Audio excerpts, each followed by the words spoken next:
অর্ণব বাচ্চাটাকে ক্যাপ্টেন আশিকের কাছে ছুড়ে দিয়ে বাচ্চা মেয়েটাকে কভার করতে বলে। ক্যাপ্টেন আশিক অর্ণবের কথার মানে বুঝে মেয়েটাকে সেফলি ধরে পেছনে ঘুরে ওকে কভার করে, ফলে আর সাথে সাথে ওখানে একটা বিরাট বিস্ফোরণ হয়, যার দরুন ক্যাপ্টেন আশিক মেয়েটাকে নিয়ে কিছুটা দূরে ছিটকে পড়ে মেয়েটাকে সেফলি বাঁচাতে গিয়ে ক্যাপ্টেন আশিকের পিঠের কিছুটা অংশ পুড়ে যায় আর একটা গাড়ির সাথে লেগে মাথায় আঘাত পায়। অন্যদিকে অর্ণব বাসের কিনারায় থাকায় বিস্ফোরণের সাথে সাথেও ছিটকে পাশে থাকা একটা বাসের জানালার কাচের থাকে সজোরে ধাক্কা খায়, যার দরুন ওর মাথায়, পিঠে এমনকি পুরো শরীর ছোট ছোট কাচের টুকরো ঢুকে যেয়ে প্রচুর রক্ত বের হতে থাকে। মাথায় প্রচণ্ড আঘাত পাওয়ার ফলে অর্ণবের চারপাশ ধীরে ধীরে অন্ধকার হয়ে যেতে থাকে আর ওর চোখের সামনে ওর প্রিয় মানুষদের চেহারা ভেসে ওঠে, তাদের সাথে কাটানো আনন্দময় মুহূর্তগুলো চোখের সামনে ভাসতে থাকে। একসময় অর্ণব আর সহ্য না করতে পেরে ওখানেই জ্ঞান হারায়। হসপিটালে অর্ণবকে ট্রেজারে করে একটা কেবিনে নিয়ে যাওয়া হয়েছে আর ওর শরীর থেকে সব কাচের টুকরো বের করা হয়েছে, কিন্তু অর্ণবের তখন কোন সেন্স ছিল না। ওর হাত পা একদম ঠান্ডা হয়ে আসছে। এর মধ্যে একজন নার্স বলে উঠে, ম্যাম, উনার পালস রেট পাওয়া যাচ্ছে না, he is going to cardiac arrest, give me 150। এইভাবে 3বার ওকে শক দেওয়া হলো, কিন্তু তাও অর্ণবের কোনো হুঁশ আছে না, ওর হার্টবিট ব্লক হয়ে গেছে। নুসরাত এরপর তাড়াতাড়ি ওর হার্টের উপর পুশ করতে থাকে আর বলে, অর্ণব চোখ খুলো, তুমি কি আমার কথা শুনতে পাচ্ছ না? এই অর্ণব কাঁদতে কাঁদতে, প্লিজ কাম ব্যাক, চোখ খুলো প্লিজ। এর মধ্যে নার্স স্ক্রিনে তাকিয়ে দেখে অর্ণবের হার্টবিট আবার কাজ করছে। ও তাড়াতাড়ি বিষয়টা নুসরাতকে জানায়। ও নিজেকে সামলে অর্ণবকে চেকার তাড়াতাড়ি ওটি এর ব্যবস্থা করতে বলে। নার্সরা দ্রুত অর্ণবকে ওটি এর জন্য তৈরি করতে থাকে। নুসরাত ওটি ড্রেস পরে যেই ভেতরে প্রবেশ করতে যাবে তখন ওকে তাড়াতাড়ি বোর্ড মিটিং রুমে যাওয়ার জন্য ডাকা হয়। কেন এই সময় কিসের বোর্ড মিটিং? পেশেন্টের অবস্থা বেশি ভালো না, আমাকে তাড়াতাড়ি ওটি করতে হবে। সরি ম্যাম, আপনাকে দ্রুত সেখানে যেতে হবে, মিটিংটা মূলত পেশেন্টকে নিয়েই। নুসরাত এরপর কোন উপায় না পেয়ে বাধ্য সেখানে যেতে হয়। মিটিং রুমে যাওয়ার পর হসপিটালের সিইও সাজ্জাদ বলেন, পেশেন্ট আমাদের দেশের মিলিটারি টিমের একজন ক্যাপ্টেন, এর জন্য উনার অ্যাক্সিডেন্ট সম্পর্কে জানতে পেরে মিলিটারি টিম থেকে আমাদেরকে ক্যাপ্টেন অর্ণবের ট্রিটমেন্টের দায়িত্ব উনাদের দিতে বলা হয়েছে। এমনকি এর মধ্যে ওনারা আমাদের হসপিটালের ছাদে একটা হেলিকপ্টার পাঠিয়েছে। ডক্টর নুসরাত, আপনি পেশেন্টের দায়ভার মিলিটারি টিমের কাছে দিয়ে দিন, এরপর ওনারা কি করবেন সেটা ওনাদের ব্যাপার। কিন্তু স্যার, এভাবে দায়ভার ছেড়ে দিলেই তো হবে না, পেশেন্টের অবস্থা খুবই ক্রিটিক্যাল, উনারা কখন কি ব্যবস্থা নিবেন তার জন্য বসে থাকলে পেশেন্টের গুরুতর ক্ষতি হতে পারে। আমরা এভাবে পেশেন্টের ক্ষতি করতে পারি না, আমাদের দায়িত্ব পেশেন্টের চিকিৎসা করা। ওকে ফাইন, তবে অপারেশনের ফলে পেশেন্টের যদি কোনো কিছু হয়ে যায় তার রেসপন্সিবিলিটি কে নেবে? তুমি নিবে? হ্যাঁ, আমি নিব। আর হ্যাঁ, এর ফলে যদি আমার ডক্টরের লাইসেন্সও চলে যায় তবু আমার কোন আফসোস থাকবে, তাই প্লিজ আমাকে আমার কাজ করতে দিন। তখন ডক্টর রোশান বলে ওঠে, আমিও ডক্টর নুসরাতের সাথে একমত। এই অবস্থায় পেশেন্টকে ট্রিটমেন্ট ছাড়া এভাবে অন্য জায়গায় সরাসরি কারফট করা পেশেন্টের জন্য বিপজ্জনক, তাই আপনি প্লিজ ওনাকে বাধা দিবেন না। তাছাড়া এই অপারেশনটা আমি ডক্টর নুসরাতের পার্টনার হিসেবে করব, আশা করি এরপর আর কারো কোনো আপত্তি থাকবে না। ঠিক আছে, যা ভালো বুঝো করো, তবে খেয়াল রেখো ক্যাপ্টেন অর্ণবের যদি কিছু হয়ে যায় এর রেসপন্সিবিলিটি কিন্তু হসপিটাল কর্তৃপক্ষ নিবে না।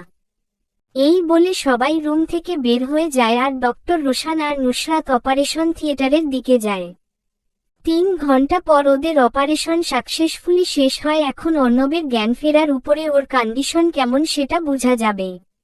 নুসরাত যখন ওটি থেকে বের হয় তখন ওখানে অর্ণবের মা মিসেস সাবিনাকে দেখতে পান। অর্ণব যেহেতু আগেই ওকে ওর মার ছবি দেখিয়েছে তাই উনাকে চিনতে নুসরাতের অসুবিধা হয়নি। উনি নুসরাতকে দেখা মাত্র দৌড়ে ওর কাছে আসে। ডক্টর, আমার ছেলে এখন কেমন আছে? উনি এখন আউট অফ ডেঞ্জারে আছে, এখন উনাকে ইউতে শিফট করা হবে।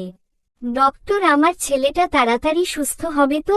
উনার অবস্থা খুবই ক্রিটিক্যাল ছিল, তাই 48 ঘন্টা অবজারভেশনের আগে আমরা কিছু বলতে পারছি না। মিসেস সাবিনা ছেলের এরকম অবস্থার কথা শুনে ভেঙে পড়েন। আন্টি, আপনি চিন্তা করবেন না, আমরা উনাকে সুস্থ করার সর্বোচ্চ চেষ্টা করব, আপনি প্লিজ শক্ত থাকুন। নুসরাত এরপর কোনো মতে মিসেস সাবিনাকে শান্ত করে। এর মধ্যে ওখানে সিরাত আর আয়ুষ চলে আসে। নুসরাত এরপর ওদেরকে মিসেস সাবিনাকে সামলাতে বলে ওখান থেকে চলে যায়। কিছুক্ষণ পর অর্ণবকে আইসিইউতে শিফট করা হয়। নুসরাত এরপর ওকে চেক আপ করার জন্য ভেতরে যায়। ভেতরে যেতেই ওর বুকটা ধক করে ওঠে। প্রিয় মানুষটাকে এভাবে শুয়ে থাকতে দেখে ওর চোখ থেকে আপনা আপনি দুফোঁটা অশ্রু গড়িয়ে পড়ে। ও সেটা মুছে অর্ণবকে চেক করে ওর বেডের পাশে রাখা চেয়ারে বসে আর বলে, সত্যি তুমি তোমার কথা রেখেছ, এটা আমার জীবনের সবচেয়ে বড় সারপ্রাইজ। তুমি যে আমাকে এভাবে সারপ্রাইজ দিবে সেটা আমি বুঝতেও পারিনি। তবে এই সারপ্রাইজ পেয়ে আমি একটুও খুশি হয়নি। কেন সবসময় নিজের লাইফ ঝুঁকিতে রাখো? তোমার কি তখন নিজের কথা একবারও মনে থাকে না? এত নিষ্ঠুর কেন তুমি? কাঁদতে কাঁদতে এরপর চোখের পানি মুছে বলে, প্লিজ তাড়াতাড়ি সুস্থ হয়ে যাও। এই বলে অর্ণবের হাত আলতো করে ধরে ওখানেই বসে থাকে। তবে ওর শরীর অনেকটা ক্লান্ত থাকায় ও ওই অবস্থায় ঘুমিয়ে পড়ে। আর বাহির থেকে মিসেস সাবিনা সবটা লক্ষ্য করেন এবং আয়ুষের কাছ থেকে ওদের কাহিনী জানতে পারেন। অর্ণব যেহেতু এখন থেকে নুসরাতের ট্রিটমেন্টের আওতায় থাকবে, তাই তিনি আগের থেকে অনেকটাই নিশ্চিত হন। এরপর উনি ওখান থেকে চলে যান।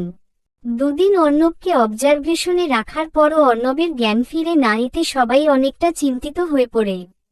এরপর রোশান ভালোভাবে অর্ণবকে চেক করে জানান মাথায় বেশি আঘাত পাওয়ার ফলে অর্ণব কোমায় চলে গেছে। এখন ও কবে জ্ঞান ফিরে পাবে তার কোনো নিশ্চয়তা নেই। সুস্থ হতে ওর 1 সপ্তাহ কিংবা 1 মাস এমনকি কয়েক বছরও লাগতে পারে। আর জ্ঞান ফিরার পাওয়ার পর ওর স্মৃতি হারিয়ে ফেলার সম্ভাবনা রয়েছে। ওর এই অবস্থার কথা শুনে সবাই আরও বেশি ভেঙে পড়ে। তবে মিলিটারি টিমের পক্ষ থেকে অর্ণবের ট্রিটমেন্টের দায়িত্ব ওনারা নিতে চাইলে নুসরাত সেটাতে আপত্তি জানায়। যেহেতু ও অর্ণবের অপারেশন করেছে তাই ওর অর্ণবের অবস্থা অবজারভেশন করতে বেশি সুবিধা হবে আর অর্ণবের তাড়াতাড়ি রিকভারের সম্ভাবনা থাকে। ওর এই সিদ্ধান্তে ডক্টর রোশান ওকে সাপোর্ট করে। তাছাড়া মিসেস সাবিনা যেহেতু অর্ণবের লিগ্যাল গার্ডিয়ান তাই তিনি বিষয়টায় সম্মতি জানায়। এতে মিলিটারি টিম কোন আপত্তি না করে চলে যায়। এভাবেই প্রায় 1 মাস কেটে যায় কিন্তু অর্ণবের জ্ঞান এখনও ফিরেনি। সবাই এই নিয়ে অনেক চিন্তায় আছে। ডক্টররা তাদের সর্বোচ্চটা দিয়ে চেষ্টা করে যাচ্ছে কিন্তু কোনো লাভ হচ্ছে না। এই কয়েকদিনে প্রতিদিন নুসরাত অর্ণবের সাথে একাই গল্প করে যায়, ওর হাত ধরে বসে থাকে, ওকে আজকে সারাদিন কি করেছে সব বিস্তারিত বলে। কিন্তু আফসোস সামনের মানুষটি সব কথা শুনতে পেয়েও কোনো উত্তর দিতে পারে না। আজকেও প্রতিদিনের মতো নুসরাত অর্ণবের সাথে কথা বলতে এসেছে। অর্ণব, আর কতদিন তুমি এভাবে পড়ে থাকবে? তুমি জানো এই কয়েকদিনে কত কিছু হয়েছে। ইয়েস, আর মুন, ওদের জীবনে নতুন একজন সদস্য আসছে। আর তোমার বেস্ট ফ্রেন্ড আয়ুষ তোমার জন্য এনগেজমেন্ট পিছিয়ে দিয়েছে। তাড়াতাড়ি সুস্থ হয়ে উঠো না। তোমাকে এভাবে দেখে আমি আর নিজেকে সামলে রাখতে পারছি না। আর কত কষ্ট দিবে আমাদের। কথাগুলো বলার সময় নুসরাতের চোখ ভিজে ওঠে। এমন কোনোদিন নেই যেদিন নুসরাত ওর সাথে কথা বলে না কেঁদেছে। এর মধ্যে ওখানে অর্ণবের মা চলে আসে, তাই ও তাড়াতাড়ি চোখ মুছে ফেলে মিসেস সাবিনাকে সালাম দেয়। এরপর মিসেস সাবিনার সাথে কিছুক্ষণ কথা বলে বাকি পেশেন্টদের চেক আপ করার উদ্দেশ্যে চলে যায়। মিসেস সাবিনা ছেলের সাথে কিছুক্ষণ থেকে অর্ণবের মাথায় হাত বুলিয়ে দিয়ে চলে যায়। পরের দিন সকালে নুসরাত কেবিনে বসে কিছু ফাইল থেকে করছিল, তখন একজন নার্স এসে ওকে কিছু একটা বলে। নুসরাত তার কথা শোনা মাত্র নিজের কেবিন থেকে একছুটে দৌড়ে বের হয়ে অর্ণবের কেবিনের দিকে যেতে লাগে। হসপিটালে উপস্থিত সবাই ওকে এভাবে দৌড়ে যেতে দেখে অবাক হয়ে যায়। কেউ কিছু বুঝতে না পেরে একে অপরের দিকে চেয়ে থাকে। চলবে।